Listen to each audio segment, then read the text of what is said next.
Hi, this is Suzanne, and I'm going to show you how to roll out some of the muscles in your posterior hip region that can often become tight, either from overuse or inefficient movement patterns, and would benefit from a self-release. I call a technique that I instruct my clients a search and destroy technique, which requires you first to roll through the tissue using any number of balls, or not any number, but different kinds of balls. And then as you pin down the tight, tender areas, you sustain the pressure for the destroy portion of the treatment. So here's a couple different kinds of balls that can often be used. My preferred favorite is the training softball, and you can see that if you look at it, it says training. Does it say training on that side? Yeah, it says training on that side, and when you squeeze it, there's a little bit of squish. So traditional softball does not have any give to it, but a training softball does. So I find this to be great for if the tissue is quite tight in the gluteal region and can't tolerate something smaller that would feel too knife-like or elbowy, like a smaller pinky ball. So here we have a pinky ball. It's solid rubber, and it has a little bit of squish to it. Also, the tennis ball is a popular one to use, although the felt on it sometimes will make it difficult to keep it in position. It can slide out. I've also seen specifically male dancers use a lacrosse ball, which has a metal interior ball surrounded by a layer of rubber. That can be quite brutal, so that's not one I often recommend to people, because the important thing is for you to be able to tolerate the pressure and relax your body into the weight of the pressure. If it's too intense that you are not able to relax into the pressure, then you're not going to get an effective release from it. All right, so I'm going to show you how I access different areas. I also use props to help support my body so that I don't have to use my other limbs to support myself, so I'm able to more effectively release the weight of my body into the ball. All right, so for the piriformis, I'm going to use the big ball.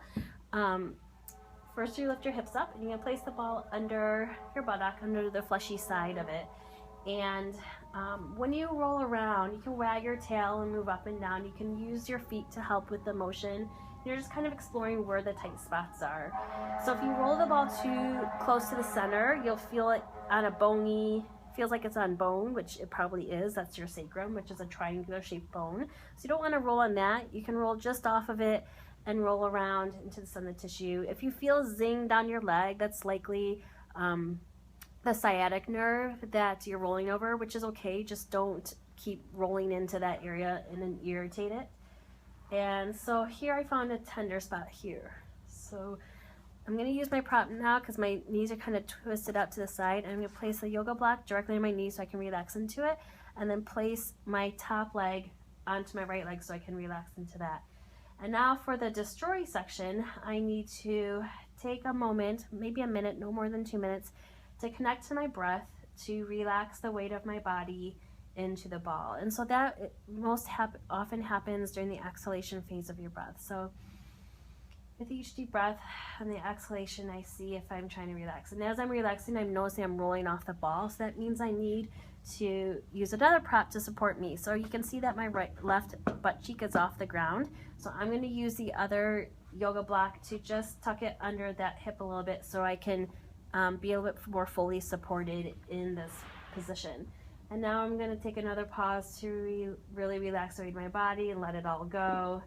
And now I'm pretty well supported because now I'm totally relaxed and my body is staying in this position. So you stay here for about a minute or so, and already I can feel that the tenderness has dissipated and it's not as painful as when I first got on the ball. And that's what you should feel after a minute or so of relaxing and breathing into that pressure point. So now I'm going to come off and find another spot. You can eventually kind of work your way to the side of your hip, into your gluteus minimus, medius, and even to your TFL. So maybe I'll try a spot on my TFL. Now the TFL is a small little triangular muscle that attaches up at the superior end at the ilium. So that's the bone on the side of your hip. So if I go too high, I'm going to be on my hip bone, and that's definitely not where you need to be. If you go too low, you're going to be on your greater trochanter, which is another bony prominence, so you don't need to roll on that. But if you go right between those two spots, like right there, I can feel it's in my TFL. And then I'm going to use this block to support under my knee, And then I have my other foam roller nearby, and I'm going to prop my top leg over it. And then just let my hand rest into the floor so I can relax into it. So again, the bottom leg looks like this. Top leg is resting on the foam roller. And close my eyes and breathe into that. So now I am using a little bit of pressure of my hand into the floor just to keep my body positioned, but I'm able to relax all of my other limbs and allow the weight of my pelvis to sink into the pressure of the ball. So already that tenderness has dissipated and it feels less tender, and so I know I got a good release there. So you can pick a few spots along the posterior aspect, the back aspect of your glutes, and the outer side of your glutes, again, avoiding bony prominences and taking care that you're not getting crazy into the sciatic nerve. Here's another spot. So again, I'm going to use this block to support my knee up, and I'm just going to hang out there and breathe into it. Okay, so I hope you have found this video helpful in being able to use your balls and your props to get a more effective release in the muscles in your gluteal region. You'll notice as you do this from day to day that the tenderness will start to dissipate, and you'll notice the muscles a little bit more supple, which shows you that you're getting a great benefit from this treatment. Thank you for watching.